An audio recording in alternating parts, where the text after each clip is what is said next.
ఏపీలో రాజకీయాలు ఎన్నికల కంటే రసవత్తరంగా మారుతున్నాయి.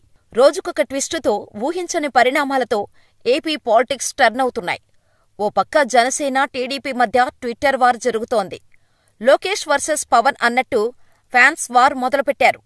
అధికారంలో ఉన్న నేతలే పెత్తనం కోసం సిగపట్లు పట్టుకునే స్టేజ్కి వచ్చారు.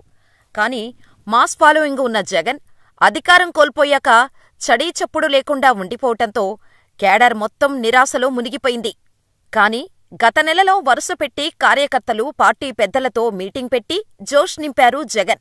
మళ్లీ ప్రజల్లోకి వెళ్లాలని నిర్ణయించుకున్నట్టు జగన్ ప్రకటించారు. మరి జగన్ వ్యూహం ఎలా ఉండబోతోంది? జగన్ పాదయాత్ర 2.0 మొదలుపెట్టబోతున్నారా? అసలు వైసీపీ వ్యూహమేంటి? Watch the story. కూటమి ప్రభుత్వం వైసీపీ లక్ష్యంగా వ్యూహాలు అమలు చేస్తోంది. అటు పాలనాపరంగా పార్టీలో ఆసక్తికర నిర్ణయాలు తీసుకుంటున్నారు. ఈ సమయంలో వైసీపీలోనూ పలు మార్పులు జరుగుతున్నాయి. ముఖ్యనేత సాయిరెడ్డి రాజీనామాతో జగన్ అలర్ట్ అయ్యారు.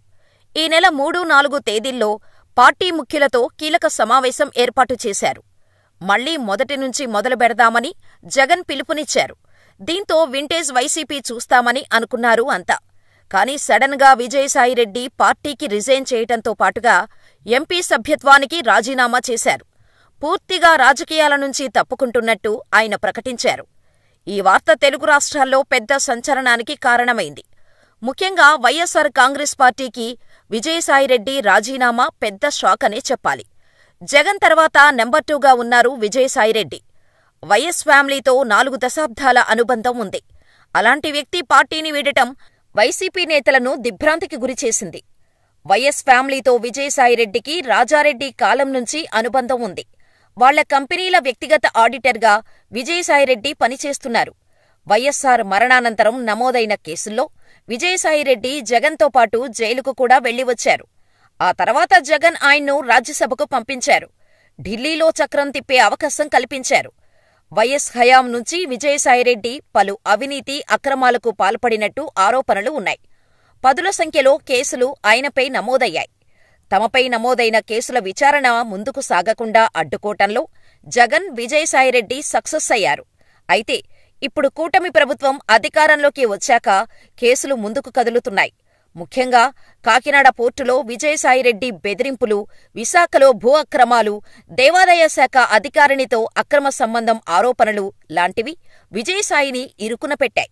కాకినాడ పోర్టు వ్యవహారంలో ఇప్పటికే ఆయన ఈడీ విచారణకు హాజరయ్యారు. లిక్కర్ స్కామ్ వ్యవహారంలో కూడా ఈయన పాత్ర ఉందనే ఆరోపణలు ఉన్నాయి. వీటన్నిటినీ తిరగదోడేందుకు కూటమి ప్రభుత్వం సిద్ధమైంది. వైసీపీలోనే కొనసాగితే తనకు శిక్ష పడటం ఖాయమనే భావనకు విజయసాయిరెడ్డి వచ్చినట్టు సమాచారం. అందుకే బీజేపీ శరణు కోరినట్టు తెలుస్తోంది. అయితే వాళ్లు కూడా ఇందులో తాము చేయగలిగిందేమీ లేదని, రాజకీయాల నుంచి తప్పుకొని నీ పని నువ్వు చేసుకుంటే బెటర్ అని సలహా ఇచ్చినట్టు సమాచారం. అందుకు అనుగుణంగానే విజయసాయిరెడ్డి తప్పుకున్నారు. ఇంకో విధంగా చెప్పాలంటే జగన్ను ఇరికించేందుకు, తాను క్షేమంగా బయటపడేందుకు విజయసాయిరెడ్డి తెరవెనుక డీల్ సెట్ చేసుకున్నట్టు గుసగుసలు వినిపిస్తున్నాయి. ఇలాంటి వాటన్నిటికీ త్వరలోనే సమాధానాలు వచ్చే అవకాశం ఉంది. జగన్ వెన్నంటే ఉంటూ వచ్చిన విజయసాయిరెడ్డి పార్టీని వీడటంతో క్యాడర్ డైలమాలో పడిపోయింది. విజయసాయిరెడ్డి రాజీనామా, రాజకీయ సన్యాసం నిర్ణయాలు మొత్తం జగన్ లండన్ టూర్లో ఉన్నప్పుడు జరిగింది. ఇక అప్రమత్తమైన జగన్ మాస్టర్ ప్లాన్ వేశారు. లండన్ నుంచి రాగానే పని మొదలుపెట్టేశారు. ఫిబ్రవరి 3, 4 తేదీల్లో తాడేపల్లిలో పార్టీ ముఖ్యనేతలతో కీలక సమావేశం ఏర్పాటు చేసేందుకు ముహూర్తం ఫిక్స్ చేశారు. 5వ తేదీన వైసీపీ ఫీజు రీయింబర్స్మెంటు పైన పోరుబాటకు నిర్ణయం తీసుకున్నారు. పార్టీ శ్రేణులకు దిశానిర్దేశం చేయడంతో పాటు దూకుడుగా ముందుకు సాగాలని నిర్ణయించారు.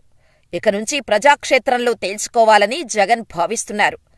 అవసరమనుకుంటే బడ్జెట్ సమావేశాలకు హాజరై తన గళాన్ని అసెంబ్లీలో వినిపించాలని నిర్ణయించుకున్నట్టు సమాచారం. ఫిబ్రవరి 4న పార్టీ ముఖ్యులతో జగన్ ప్రత్యేక సమావేశం కావాలని నిర్ణయించారు. విజయసాయిరెడ్డి రాజీనామా వెనుక కారణమేంటనేది పార్టీ నేతలతో చర్చించనున్నారు. భవిష్యత్తు కార్యాచరణపై కూడా ఒక స్పష్టత ఇవ్వనున్నారు. తనతో విజయసాయిరెడ్డి ప్రస్తావించిన కారణాలు, తాను ఏం చెప్పింది పార్టీ నేతలకు వివరించాలని జగన్ నిర్ణయించుకున్నట్టు సమాచారం. విజయసాయిరెడ్డి పార్టీ వీడిన తర్వాత క్యాడర్లో కొనసాగుతున్న డైలమాకు ముగింపు ఇవ్వాలని భావిస్తున్నట్టు తెలుస్తోంది. పార్టీ ముఖ్యనేతలతో సమావేశం అనంతరం జగన్ నేరుగా మీడియా సమావేశంలో మాట్లాడే అవకాశం ఉన్నట్టు సమాచారం. రాష్ట్ర ఆర్థిక పరిస్థితి, తనపై సీఎం చంద్రబాబు చేసిన ఆరోపణలు, స్టీల్ ప్లాంటు అంశంపై జగన్ గళం ఎత్తే అవకాశం కనిపిస్తోంది. ఇప్పుడున్న ఆర్థిక పరిస్థితుల దృష్ట్యా సంక్షేమ పథకాలు అమలు కష్టమని చంద్రబాబు తేల్చి చెప్పారు. దీంతో దీనిపై కూడా మాట్లాడే అవకాశం ఉంది. మరోవైపు జగన్ జిల్లాల పర్యటనపై కూడా ఒక నిర్ణయం తీసుకునే అవకాశం ఉంది. 45 రోజుల కిందట తాను ప్రజాక్షేత్రంలోకి వస్తానని జగన్ ప్రకటించిన సంగతి తెలిసిందే. ప్రతి పార్లమెంటు నియోజకవర్గం పరిధిలో వారానికి 3 రోజుల పాటు పర్యటిస్తానని అప్పట్లో చెప్పుకొచ్చారు.